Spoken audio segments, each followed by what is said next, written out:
Hey guys, welcome back to Behind the Apron podcast. I'm your host, Cassie, and this is Reality Check, Please.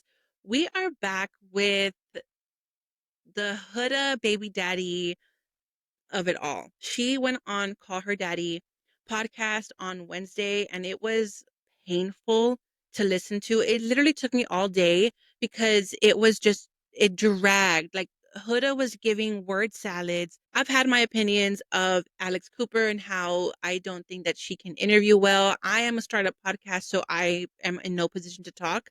But from a viewer's standpoint and a listener's standpoint, she doesn't always ask the right questions or hold the right people accountable. How did Huda, who placed third, who has acted very questionable throughout the entire season, get a 2 hour interview and our winner got one?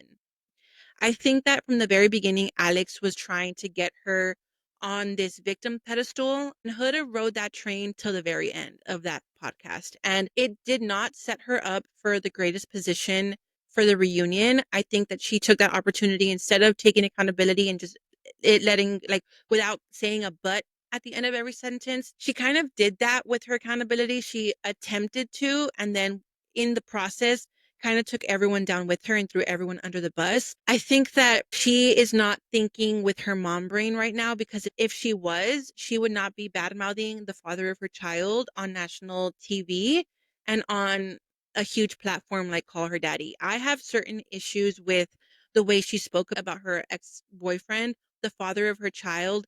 Her child is 5. She will eventually get to the point, if not already, to where she will want to be online. Knowing that her mom is now a TV star and was on a very huge show like Love Island, Huda was an influencer. Now her following and her platform has just grown so much drastically, and not in the best way possible. Like, Huda spoke so negatively about her baby daddy that it literally, like, boiled my blood. I was so upset because as a mom, I'm not in that position. I have a very healthy relationship with the man that I love and like the father of my son. So I could never imagine going on TV, God forbid, in the day that we were to ever break up, and badmouth him, because I know that my son's going to have to live with that for the rest of his life.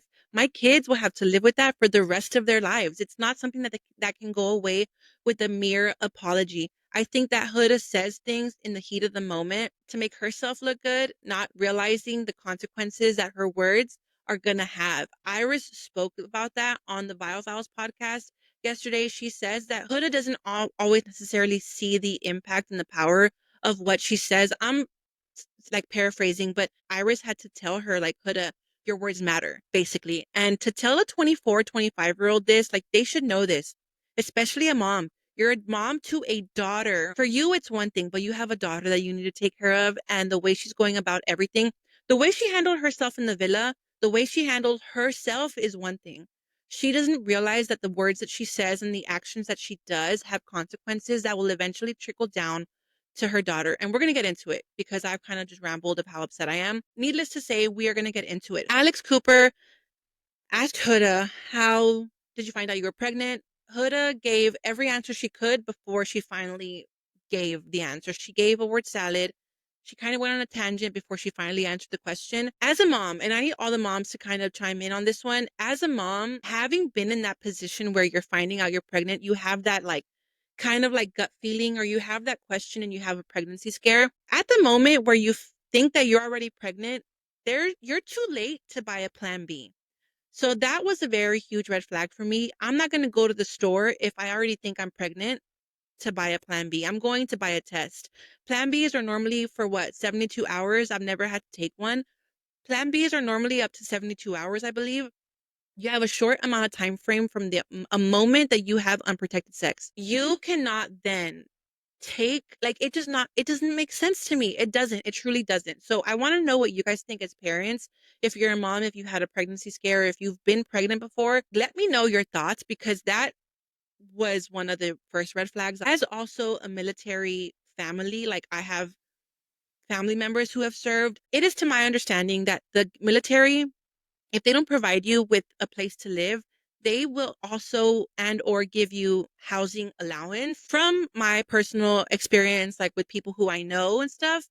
So it made no sense to me as to why she was, I don't know. So certain things with how she just kind of poorly spoke about her boyfriend at the time, the father of her child, to be so financially irresponsible rose a lot of questions in me.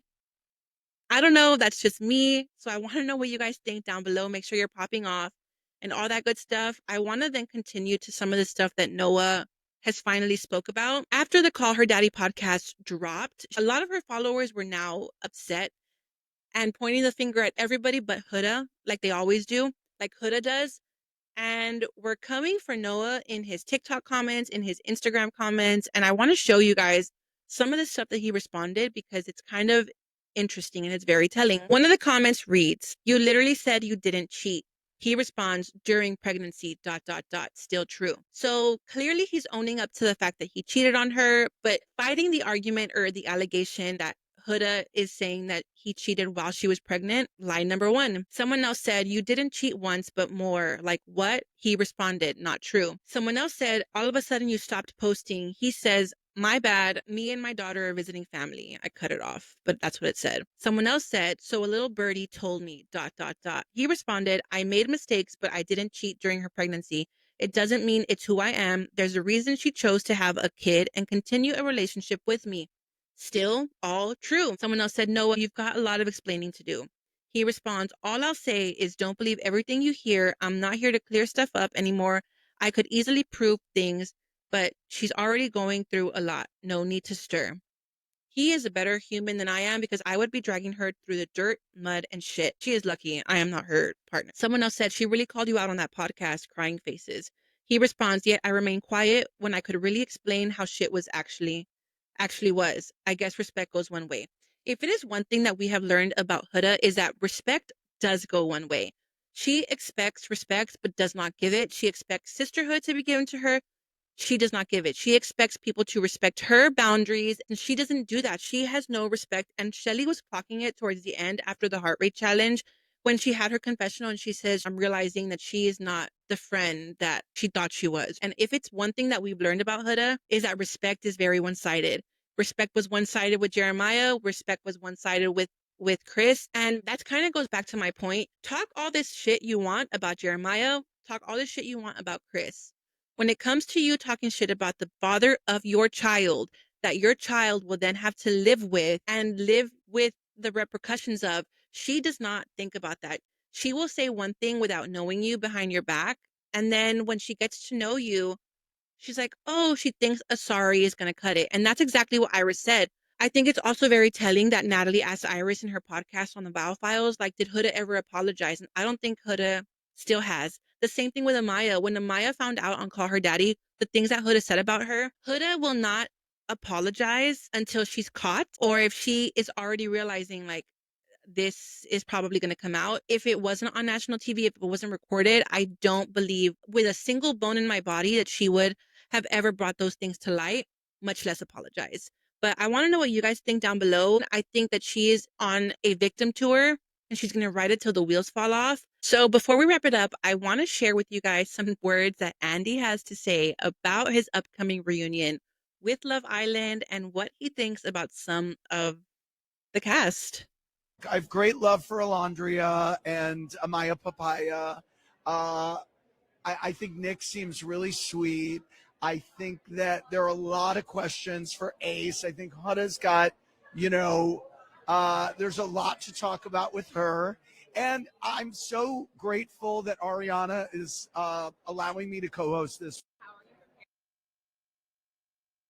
So, what do we think about that? I shared my thoughts on Threads when I saw that post, and I was like, Huda has met her match with Andy. Andy, in Spanish, there's a saying that it says, "No tiene pelos en la lengua." Andy is not going to sugarcoat anything, and he will not hold back to ask the burning questions.